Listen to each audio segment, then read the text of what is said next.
Mother Hole. Once upon a time there was a widow who had 2 daughters. One of them was pretty and clever, and the other ugly and lazy.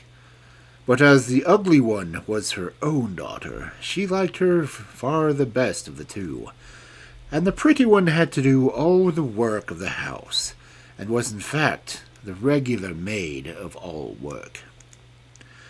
Every day she had to sit by a well on the high road, and spin till her fingers were so sore that they often bled. One day some drops of blood fell on her spindle, so she dipped it into the well, meaning to wash it. But as luck would have it, it dropped from her hand and fell right in. She ran weeping to her stepmother, who told her what had happened. But she scolded her harshly, and was so merciless in her anger. She said, "Since you've dropped the spindle down, you must go after it yourself, and don't let me see your face again until you bring it with you."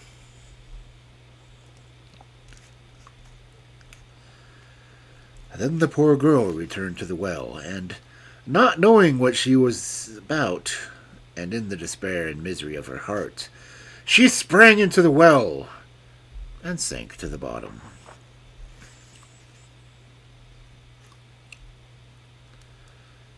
For a time she lost all consciousness, and when she came to herself again she was lying in a lovely meadow, with the sun shining brightly overhead, and 1,000 flowers blooming at her feet.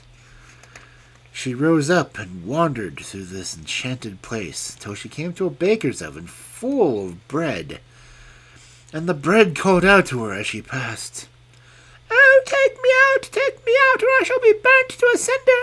I'm quite done enough." So she stepped up quickly to the oven and took out all the loaves, one after the other.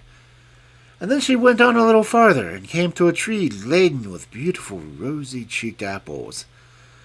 And as she passed by, it called out, "Oh, shake me, my apples are quite ripe."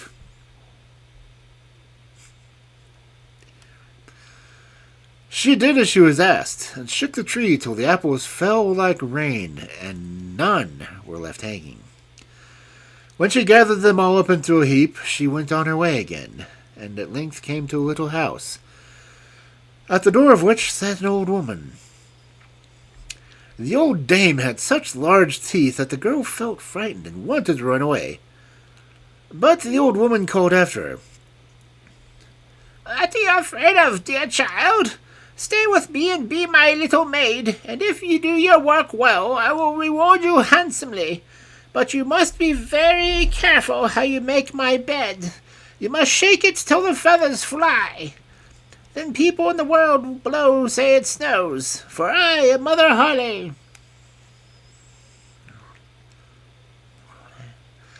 She spoke so kindly that the girl took her heart and agreed readily to enter her service. She did her best to please the old woman, and shook her bed with such a will that the feathers flew about like snowflakes. And so she led a very easy life, was never scolded, and lived on the fat of the land. But after she had been some time with Mother Holle, she grew sad and depressed, and at first she hardly knew herself what was the matter. At last she discovered that she was homesick. And so she went to Mother Holle and said, "I know that I am 1,000 times better off here than I ever was in my life before. But, notwithstanding, I have a great longing to go home, in spite of all your kindness to me. I can remain with you no longer, but I must return to my own people." "Your desire to go home pleases me," said Mother Holle. "And because you have served me so faithfully, I will show you the way back into the world myself." She took her by the hand and led her to an open door, and as the girl passed through it, there fell a heavy shower of gold all over her, till she was covered with it from top to toe. "That's a reward for being such a good little maid," said Mother Holle, and she gave her the spindle too that had fallen into her well. Then she shut the door, and the girl found herself back in the world again, not far from her own home. And when she came to the courtyard, the old hen who sat on the top of the wall cried out, "Quack, quack, quack! The old golden maiden's come back!"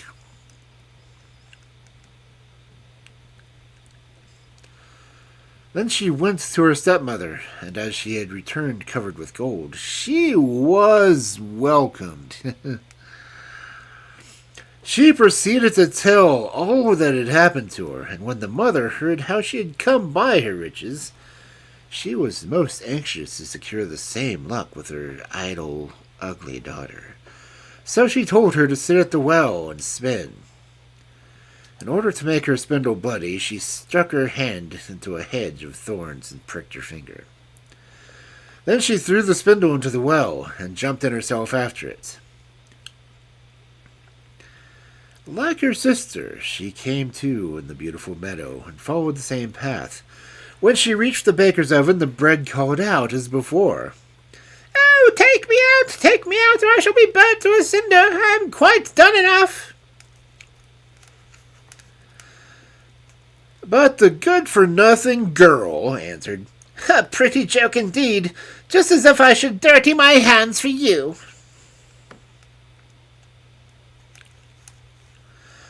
And on she went. Soon she came to the apple tree, which cried, "Oh, shake me, my apples are all quite ripe." "I'll see myself farther," she replied. "One of them might fall upon my head." And so she pursued her way. When she came to Mother Holle's house, she hadn't the least afraid, for she had been warned about the big teeth, and she readily agreed to become her maid. The first day she worked very hard and did all her mistress told her, for she thought the gold she would give her. But on the second day she began to be lazy. On the third day she wouldn't even get up in the morning. She didn't make Mother Holle's bed as she ought to have done, and never shook it enough to make the feathers fly. So her mistress grew weary of her, and dismissed her. So much for a lazy creature's delight. "For now," she thought, "the shower of golden rain will come." Mother Holle led her to the same door as she'd done with her sister. But when she passed through it, instead of rain of gold, a kettle full of pitch came showering over her. "That's a reward for your service," cried Mother Holle, and she closed the door behind her with a slam. So the lazy girl came home, all covered with pitch, and when the old hen on top of the wall saw her, it cried out, "Clack, clack, clack! Our dirty slut's come back!" But the pitch remained sticking to her, and never as long as she lived could she get it off.